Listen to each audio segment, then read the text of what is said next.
Hey Village, welcome to another installment of our midweek podcast.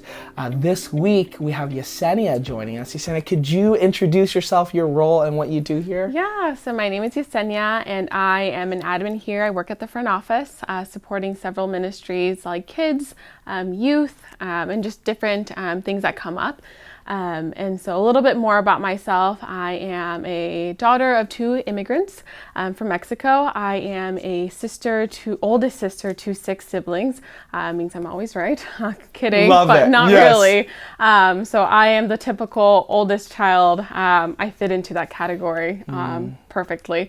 And I have, I'm a tia to 4 nieces and nephews. Wow. And I am married to the one and only Jacob Ferrier. Yes. We've been married for 2 years now. And yeah, our typical, I think, our routine, we're very routine people. Love it. And so I think to give you more of who we are, we have a community garden plot here. So good, yes. And we love just reading, board games. We're very old souled, so I think that just kind of encapsulates who we are, and so how did you guys come to Village? Yeah, so we both graduated from George Fox University, and we were just looking for a church when we moved up here to the Beaverton area. Jake was working here, and then I later on moved over, and then this was our 3rd church that we were visiting, and the very first chapel service we were part of or listened to, Renji was preaching, the worship was amazing, and we just really felt home, especially with singing songs in Spanish, in my own language, in Korean, and just seeing the different faces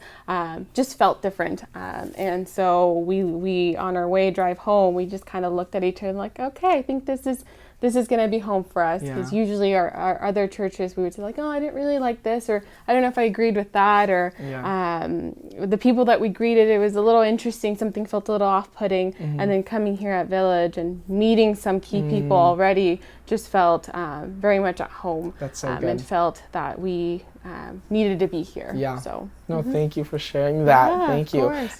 And Village, what you don't know is we have such a dedicated and faithful team that serves as really like the root network of all of our ministries. And so a lot of the work we do can't be done without you. And so we want to highlight not just our ministry directors and pastors, but also the staff that serve week in and week out faithfully. So thank you so much for joining us on the podcast. And so in discussing Pastor Paul's sermon from this past weekend, as mentioned, our Village team just landed in Turkey, I believe. They just took a tour of Ephesus. Pastor John Jordan braved the heat in some denim jeans from what I've heard. And so through and through, we're keeping the Pacific Northwest vibes. That's right. What Pastor Paul talked about this past week was, what does it mean to have our reward as Christians? As followers of Jesus, what are our rewards? And so he listed a couple of things I'd love for us to put our hands on and really sink into. He says, 1, a heavenly reward is a gift. 2, heavenly rewards must not be imagined and understood from perspectives that are shaped by our individualistic, self-centric, and materialistic addictions.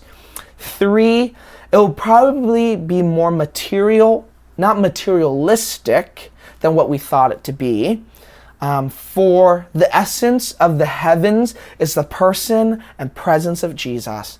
And then lastly, there'll be some continuities and discontinuities between this life and the life to come. And so when we think about heavenly rewards, I know for me growing up, heavenly rewards were portrayed as this like golden crown, streets of gold, big mansion in my father's house type thing. And that really shaped my motivations initially for following Jesus, of like, I want to follow Jesus because I want to be in this heavenly city with all of this stuff. Could you share for you a bit what you think about initially when you think of heavenly rewards? Yeah.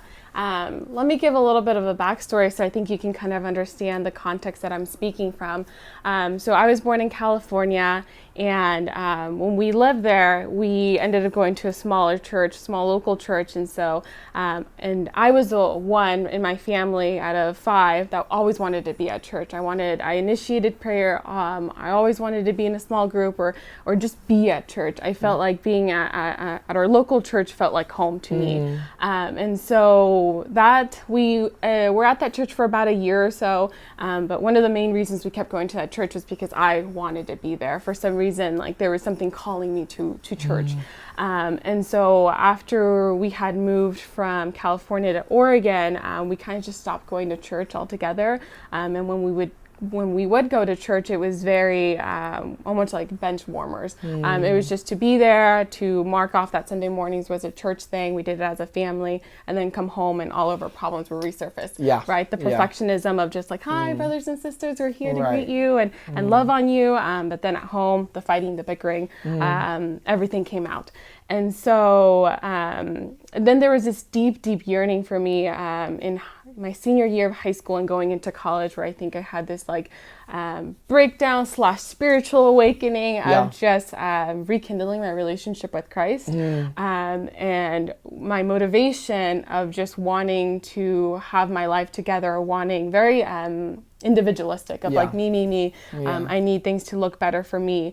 It then became this necessity of like, I knew Jesus was in my life when I was younger, and I felt at peace regardless of all the issues or problems that were happening at home. I knew that I needed God as a necessity, no longer as a motivation. And so now my reward, I think, is just having peace and being able to know that I can love my neighbors and love my community through the love of Christ, right? And so I see that now as a necessity when I wake up and do my prayers, or when I start off with my grounding there. It's the foundation, because if I'm only relying on myself for my own love, it can only go so far. I can't fully love you unless I'm able to fully love myself and fully love through God, to be able to love others. And so that's, I think, one of my rewards is being able to love others through the love of Christ in my community. And so I think through that, in serving and doing it alongside my community is, I think, a reward for me, a heavenly reward of being able to worship alongside and understand other people's cultures and being able to be in community, if that makes sense. That's so good. I think for us, sometimes if we're not careful, we think that God's blessing comes in materialistic ways. Like, of course, we're told to go to God for all of our needs. And so that includes financial needs, that includes materialistic needs. But God isn't some sort of genie that grants wishes. God is a good father that answers needs and prayers. And so I think what you just shared is so wonderful, because you weren't talking about materialistic needs, but you were talking about material needs, that the needs that we have aren't separated from our bodies, but it very much is tied to our bodies. The way that we relate to one another and are in community is not separated from our bodies. And so God, our reward that God gives us is an answer to our material needs. God gives us a greater capacity to love, to be patient, to be compassionate, and to care. And so the shift away from a materialistic desire and reward to a material presentness. I love that Pastor Paul says that it's not a materialistic addiction, but it involves material. It involves our bodies and our being. And so what you shared is so profound, because God meets us there. God fulfills our needs, and the rewards that he gives us aren't superficial, but they're of benefit for us to be in community. And so when you think of heaven, what comes to mind when you think of heaven? I think I have I think it's difficult for me to understand or to really even grasp what heaven would look like or what heaven is, right? Because I think heaven is here as well, right? And in our works, in our job, in how we love each other, I think heaven is here, and God meets us here, and He's in our presence. So I think of heaven in that way, of being able to build something here, but then I also think of just when I die or when I pass, right, of that heaven, of being able to fully meet God, and He's able to look at me and you've done what I've called you to do, and being able to have that in the back of my mind. I think that's my idea of heaven is like, have we done as your people done what you've called us to do? Have we been in community? Have we been loving each other? Have we been able to just obey what you've called us to do here? And so I think for me, I'm still grappling on what heaven looks like theologically, but also maybe logistically. And so I think I'm both and in that. So no, that's so good, because I think oftentimes when we think of heaven, we think it's a place that we go to after we die. And so for so many of us, we follow Jesus only in anticipation and never in participation, as if our real lives don't start until we die. So our Christian lives are really wasted during this duration. But what you shared about heaven being here and now, I think that's the reward and the invitation. The reward isn't that when we die, we go to heaven. But the reward is that because heaven is God's presence, here and now, we can live out what God has intended for us. And that heaven isn't a reward given to us after we die because heaven is without Jesus. Rather, heaven is the presence of Jesus, and Jesus is here and now. That's why Jesus prays in the Lord's Prayer, like, your kingdom come, your will be done on earth as it is in heaven, here and now. And so I love what you shared about the presentness. Of course, there's always logistics. Pastor Paul said in his sermon, like, we eat in the new heavens. So what does that mean about our bodies and everything, the facilities? And so there's, of course, logistics that we have to figure out. But the very real presentness of Jesus being here and now, I think, reorients us entirely. It moves us away from, okay, I believe in God now, and I'm just anticipating my death so I can live my real life. For sure. Or just ignoring things, right? Like, oh, I don't have to focus on those things because, like, this isn't our home, right? Or this isn't, this is just going to pass. But in knowing that we are made in the image of God, and God is with us, and seeking Him, being able to comfort others and being able to just relieve some of those and be actually the hands and feet of Jesus, is being present and being here for sure. And so if you, as we wrap up, if you had to give one piece of encouragement or advice for somebody who is following Jesus, what is something that God has done in your life that you feel has been beneficial to your walk with Him? I think it definitely has been seeing, I think as humans we're very, or at least for me, speaking from my own experience, like when everything is going great, right, I tend to forget God, right? I'm like, oh, everything's good. I pray less. My family's great. But then as soon as something happens, like, oh, Lord, I'm on my hands and feet, pray. But I think seeing it and shifting, like for my birthday, so I turned 25 in January, and like I was going through a midlife crisis, right? Just dramatic. As millennials do. And just really evaluating, like, how is my soul, right? How am I doing? Am I resting in at the feet of Jesus? And just shifting that mentality of just only reaching out to Christ when I need Him and need comfort, instead of just seeing it as more of a necessity, as when I drink water, as when I need to breathe, and really understanding that it's part of my life, right?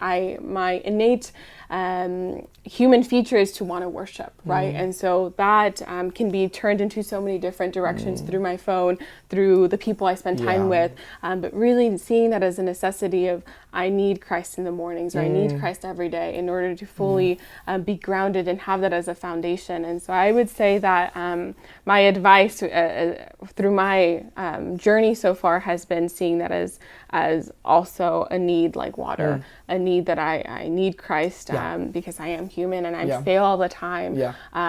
But God is a graceful God and a faithful Father, and I can turn to Him when I, when I compare myself, when I do all these things that just eat at my soul, and not fully be able to live and be in alignment with Christ and live a more present life. So thank you for sharing that. So, thank you. Well, Village, this has been such an exciting conversation, because we need to question our motives and our intentions. Sure. Why are we following Jesus? If it's for a materialistic need, maybe we need to pray for God to provide for us so that our attention can be refocused on Him, because our true and actual reward is His presence. And hopefully, if this podcast isn't a reward for you, it can at least be a treat for your midweek. And so, as always, if you have any questions, send it in to Tony@villagebeaverton.com. And we look forward to joining you again next week as we discuss Pastor Drew's sermon for this Sunday. So have a good one, and thanks so much for joining us.